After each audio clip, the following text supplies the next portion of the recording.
Hello, welcome to Jeannie's Art Adventures again.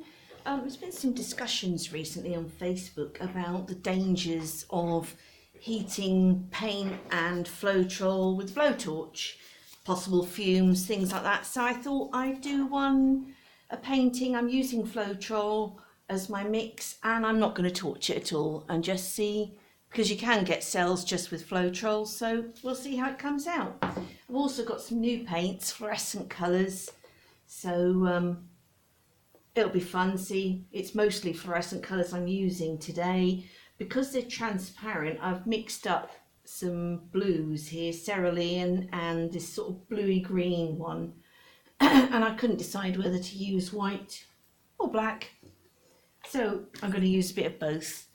And as it's a rectangular canvas, I'm going to use two of these pots so I can do a dirty pour on each side. I'm just going to spray in my cup with a little silicone spray, and if I remember, and I often forget, I'm going to spray in between a few layers.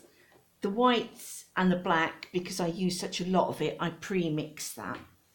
So what I need to do, well, I don't need to do it, but what I'm going to do is try and mix layers of transparent and opaque colours. So see how they go from there. Let's have a bit of pink next. I love this really hot pink. I'm putting the colours more or less in the same order, but of course they never come out the same way when you move them. Right, a little bit of black, not too much black, although I think that's going to go really nicely with the fluorescence. I'll give it another little squirt. That'll probably be it for the silicone. You can use dimethicone, sometimes I do. Sorry, I've had a cold over Christmas, so but yeah, I quite like that spray one. And spraying the pots before you start means that the paint kind of slides out a lot easier too. I'm all for making life easy. Right, what colour haven't I? Have I had some of this? Sure I did. Yellow, green. Maybe I'll have a bit more white before I get to the green. Never really sure how much paint to have as well. But I usually collect the runoff into another pot and just use for spare painting. I've got one here, actually I'll just quickly get it and show you. I did a big one, I say rectangular canvas the other day. Over top again of another failed one. If you can just see that one, coppers and blues. Hasn't been varnished yet, it's why it looks dull. And then I just used the leftovers and ripple poured it over there. That was quite fun. I haven't actually got another small canvas like that, but I've got some bits of board in here, so I could always use them. Normally I'd be painting outside in my summer house studio, but it's freezing out there and my paintings are just not, they're cracking as they dry. It's just too damp and they're taking forever to dry, so I've brought bits indoors, but obviously I can't just whip round like I usually would and think, oh, I'll have a bit of that on there and I'll just get this canvas out. That's looking really nice in the cups, I'll show you in a minute. Whoops, scrape a little bit more out.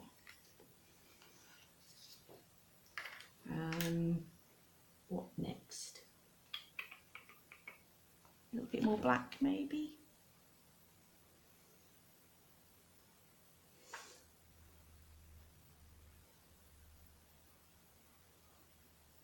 There, and a bit of orange.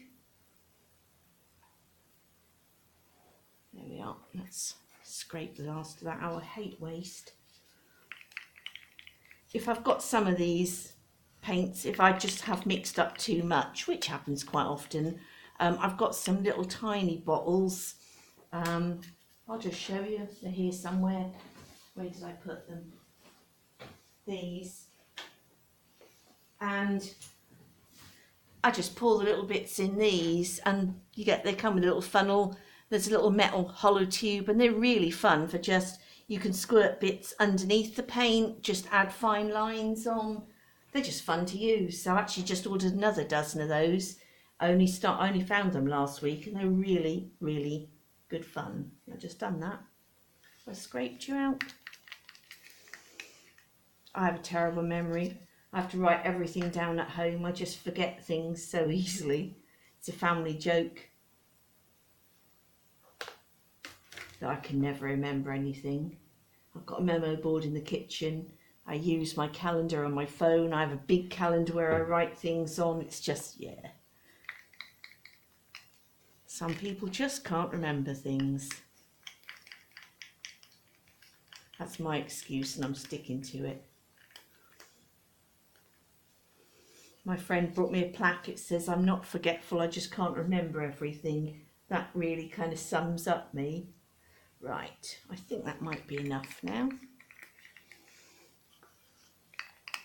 Oh, I've still got some blue left. Should I stick that in as well? Yeah, might as well. I've got a couple of little lumps in there, which is really annoying.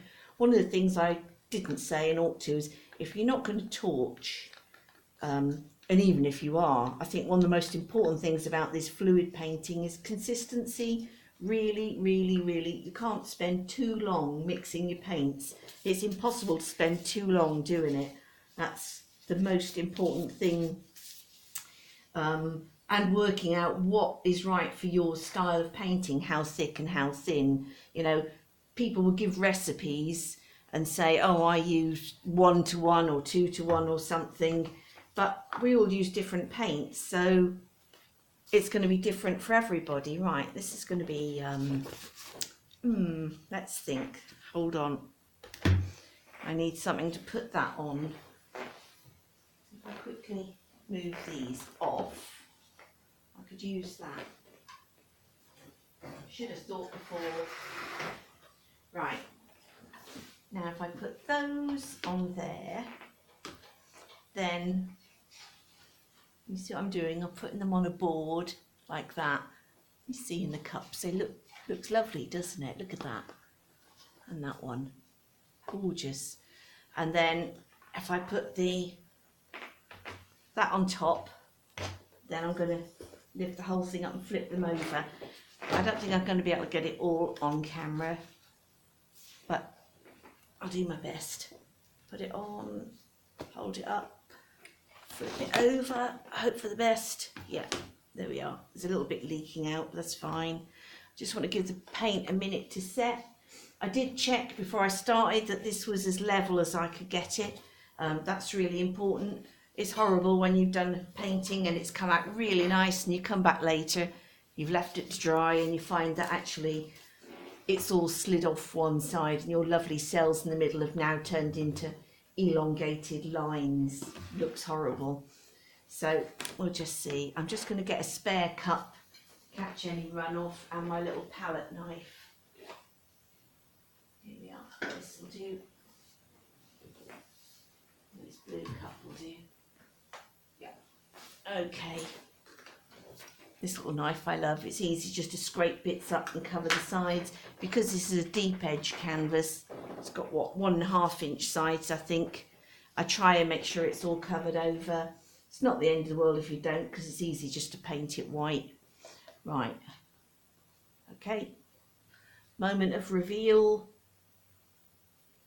Right, let's just, and as you can see, look, with the spray in the inside of the cups first, almost everything comes out, so that's much easier.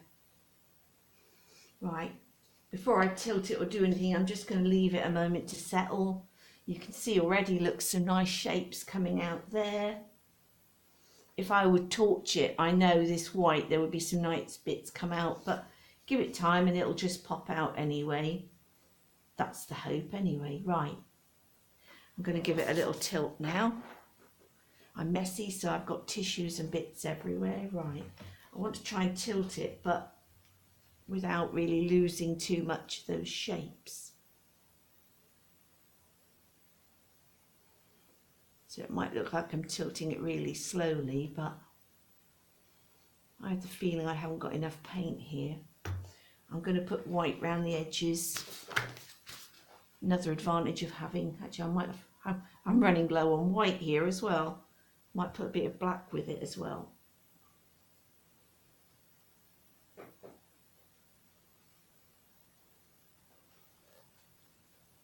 Really should think before I start, shouldn't I?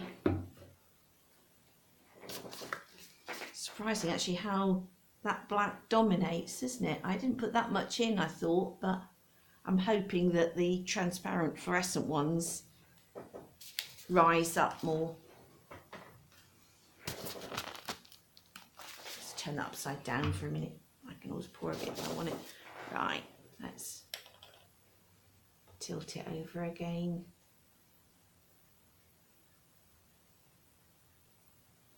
I'm not that good at videos that I can pause this and restart it. So what I'll do is when this is dry, as I've got it indoors, it might be dryish by tomorrow, certainly by the day after. I'll take a photo then and I'll pop it on the blog along with this video so that you can see, fingers crossed as she says it, that torching isn't necessary for cells. It does help, but you can get them without.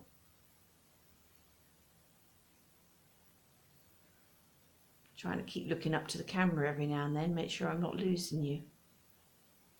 If I just set that down a minute, can you see here some lovely little shapes coming in and there, and oh, down here they're coming out and over there. So yeah, you can still get some lovely shapes and things there. Actually, there's a really nice bit I like down here where it's gone into the edge of the white. You see that? I'll probably lose that typically, but never mind.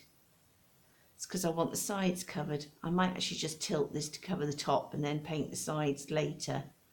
I could always just paint them in black or something like that.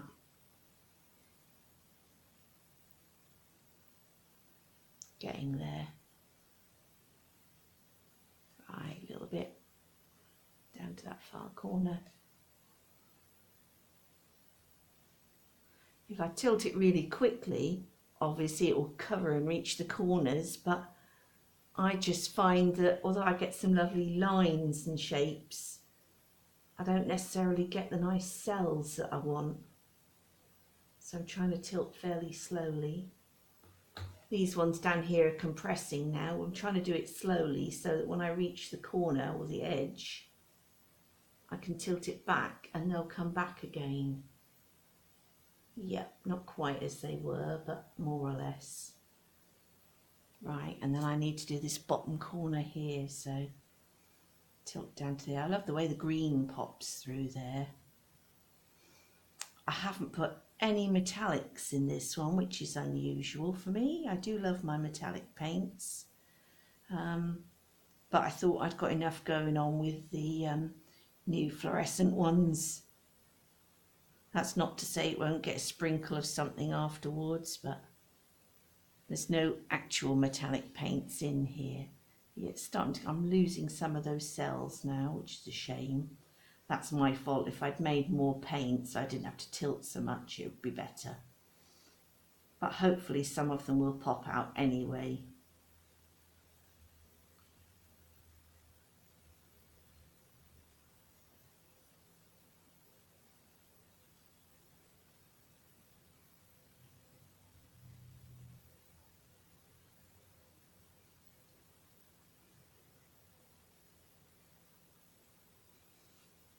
I really love is the bits that run off, the leftovers. If I can just move this to one side a minute. Don't know if you can find balance that on there. You can see these and these here. I love that effect. I've been trying to actually work on copying that. I've got some lumps in there, which is annoying. See one there. It's me on my hate waste. I picked up some, I was doing pouring a painting over some pours yesterday, and I've actually got some really nice cells coming up there. Don't really like that bright white bit there, so I'm just going to try and tilt that. Yeah, and there was some, I tipped out too much paint, so I picked up this morning and put it in my pours, and it was probably a mistake because it had gone a bit thick.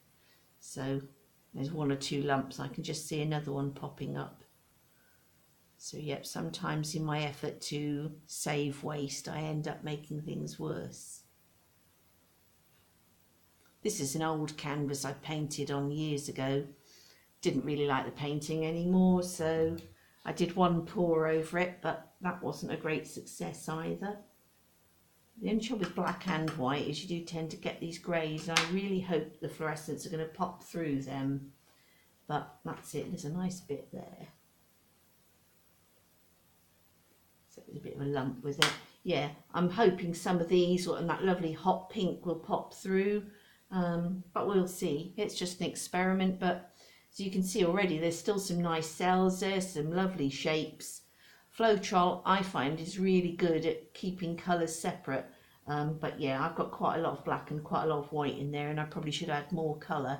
But that's it. Anyway, so yep, thanks for watching, and couple of days time I'll pop the dry painting on my blog, jeanniesartadventures. I think I might, if I remember, I'll put a link to it in the video, and you can see how it all turns out. And I promise you, no torching. I won't be tempted to pick up my torch and go over it now. Yeah, there is actually still some nice bits coming out. If I paint with that, might be easier. See little, yep, see that one just popped through there? Just give it time and some will rise up. Something just popped through down here. So yeah, we'll see how it goes. Thanks for watching, and I'll try not to, stick my arm right over. Sorry about that.